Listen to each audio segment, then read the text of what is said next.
Hello, everybody, and welcome back to my YouTube channel. It's Zachary Reality here, and we are on my laptop right now testing out my new mic. And we're going to talk more about Bachelor and the Fantasy Suites last night because it was such a crazy episode. Like, it was probably the best episode of the season. It's the first episode where we really got some good juice and something to debate over. So we definitely need to continue the conversation and chat a little bit more about it because I've seen a lot of reactions on Twitter. I've seen a lot of reactions on Instagram and all over social media. And a lot of people are saying different things. It's really interesting to hear the alumni's perspective because they have just a different perspective going through this process and knowing what it's like to be on the other side. But from all the viewers' perspectives, it's pretty clear that Zach just fumbled the bag.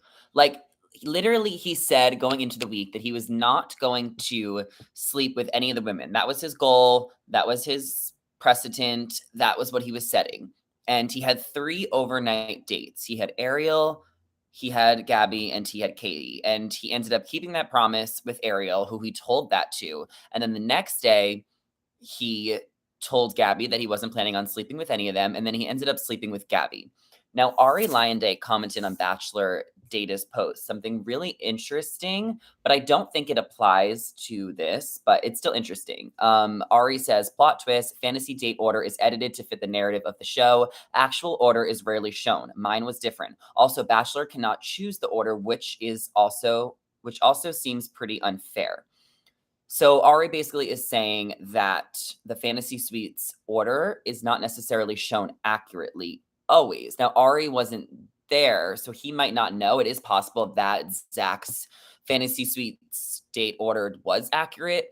I'm just saying that I think in the past it probably wasn't. But if you basically go by the narrative of the show, I think the narrative of the show worked based on the Fantasy Suites order. Like, clearly Kaity was the last one because we saw Zach tell Kaity that he slept with somebody else, but he didn't specify who it was. And then clearly Gabi was the second one. So I do think it's an interesting perspective that Ari said that, but I do believe that the Fantasy Suites were shown in order. Now, some other interesting reactions I gathered from Bachelor Nation is Wells said, the advice I would have given Zach at the bar, do not kiss and tell, especially when millions of people are watching. And this kind of goes back to one of my points yesterday about how I believe a lot of bachelors probably have slept with multiple people in the fantasy suites and might not necessarily have blasted it to the world or blasted it to the other girls. Like, I'm talking OG days, because I think the first time fantasy suites were actually a conversation was around Caitlin Bristow's season and Nick Vile's season. We know that Andy Dorfman also slept with Nick and Josh, and then Nick called it out after the final rose when he said, why did you make love with me if you weren't, why'd you sleep with me why'd you make love with me if you weren't in love with me? Remember he said that? So the conversations about actually having sex in the fantasy suites didn't necessarily start super long ago, but it did happen a while ago. But I'm saying, like, the OG days, it's very possible that they could have slept with all 3 of them. Like, Zach didn't necessarily have the obligation to tell every single girl what he did in the fantasy suite and tell all of us. Maybe the producers are trying to make this more of a sex positive show, especially after everything that transpired last year on Clayton's season, where he said at the rose ceremony that he slept with Gabi and Rachel, and that's where he told Susie, and it all blew up in his face. So one of the points I was making last night is that I do believe Zach wanted to not pull a Clayton, which is why he was trying to be as transparent as possible to Kaity during their one-on-one date, to Gabi, to Ariel. He was just trying to be super transparent because he probably didn't want a rose ceremony situation where it was going to blow up in his face and all the women were going to hear it live. Now, Clayton also did put up really interesting Instagram stories, which I recommend everyone listen to, but I will play part of it right now. I'm like going on Instagram. Okay, let me see. Because basically what Clayton was saying, we'll listen to it for a second. Oh my God, did he delete it? No, he didn't delete it. 'Cause sometimes, Instagram doesn't load. On last night's episode, I watched the back half of it, and a lot of things I see online, I just felt like addressing. I think it's important to just put this out there. Can you guys hear for people this? to understand maybe the other side of the coin that's not often spoken about. With last night, and then all of a sudden you say, hey, I got to tell you something off camera. they can either say, hey, thank you so much for letting me know this. I'm really appreciative that you didn't say this on national television. Or they could say the reverse aspect, which is, why didn't you tell me this sooner? Had you told me this? So basically, what Clayton is saying is that it's kind of one of those you're damned if you do, you're damned if you don't situations where Zach probably wasn't going to get an opportunity to tell Kaity that he slept with Gabi off camera unless it was in the fantasy suites. And if he got to the fantasy suites and Kaity could have been more mad that she accepted a fantasy suite date or maybe even an engagement if he proposes to her next week, she could have been more mad at him for withholding that information. So I do think after hearing Clayton's perspective that yes, it's probably better that Zach was honest, but Kaity also didn't need to know that. Remember what Kaity said on their one-on-one date when he told her in the middle of the swamp? She was like, "I don't need to know that. You just ruined the day." So I do think that Zach should have told Gabi. I mean, should have told Kaity that he slept with Gabi, but I think that the best thing to do would have been to wait until the dinner portion of the date. This way, you still had a really good time during the day, but you're telling her before you go into the fantasy suite so that she is aware of the information.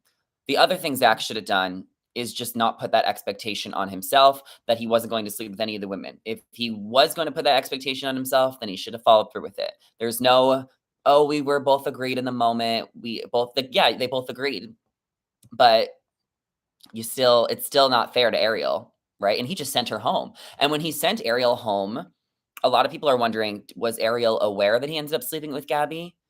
Because from the viewer's perspective, obviously he was going to send home Ariel because he already, slept with Gabi and like cares so much about Kaity and he didn't sleep with Ariel. If he really wanted to choose Ariel, would he have slept with Ariel? What if Gabi had the first one-on-one date? Like, was it just that Zach was having 2 dates back to back and he couldn't help himself on the second date? Or did he just sleep with Gabi because he just had more chemistry with Gabi and he just liked her a lot more and took the relationship more seriously?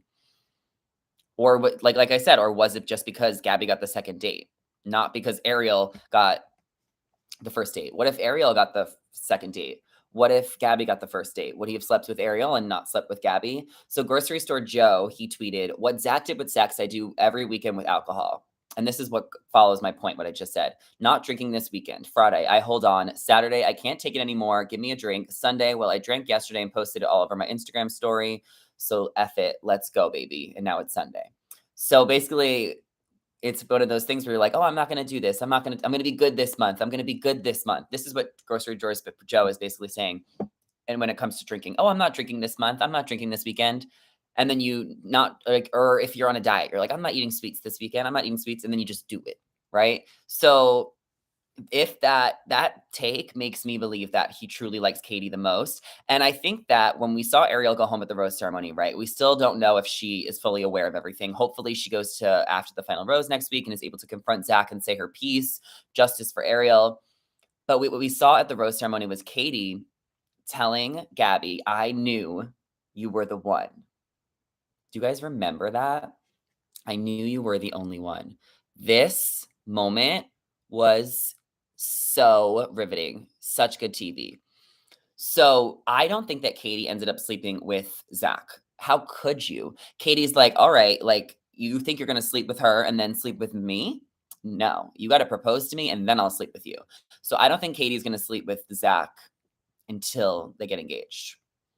And Gabi said at the rose ceremony, she was like, Zach can barely look at me because he probably feels guilty. He should not have made Gabi feel guilty. I mean, it was just a mess. At the end of the day, like Zach is probably just like really young and like, he's like 26. Like, obviously, it's a really tough position to be in when you have feelings for 3 girls. So there's definitely some grace we can give him. It's The Bachelor. It's such a produced and manipulated situation. It's a reality show. There's so much pressure. So it's okay that Zach made mistakes. Like, I mean, he's messing with 3 girls' feelings, but isn't that bound to happen when it's The Bachelor anyway? So I'm definitely open to hearing to what he has to say next week when the show is all over.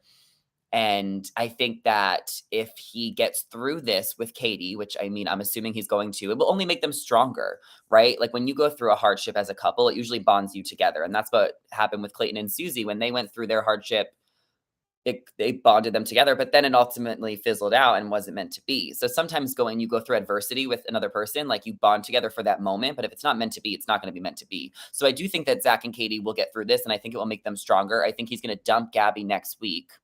I think he's gonna dump her like before the. I don't even think Gabi, which I don't know, but I don't think that Gabby's gonna even walk to the podium where he gets engaged. I think it's only gonna be Kaity, and he's only gonna propose to Kaity, which honestly sucks. The last few years on The Bachelor, what they've been doing is like breaking up with someone and like in the hotel room or like the night before. Like that is just the worst feeling ever. Like the worst TV ever. Like, I like when the guy is about to propose and then the girl has to stop him. Like, yeah, it's brutal, but it's a reality television show. Like, I'm not worrying about your feelings. I'm worrying about what is on my TV screen. I love the dramatic endings. Okay, we have a live viewer. Celeste says, Zachary, I feel that Zach's heart was in the right place. Yeah, it was. I think it was in the right place too. I've never said that it wasn't. I think that he's just being really immature in love, and then mixed with it being a really complicated environment, falling in love with three people. So, I mean, Zach's still a decent guy, but he definitely has some damage control to fix. And I think it will work out for him regardless. And I'm sure he'll end up with Kaity and they'll live happily ever after. They both live in Austin together. I mean, they both live in, I don't know where they're living right now, but they both live in Austin, right? So I think it'll be a really easy transition. And I think it'll be really interesting to hear Gabi's perspective next week on how everything went down.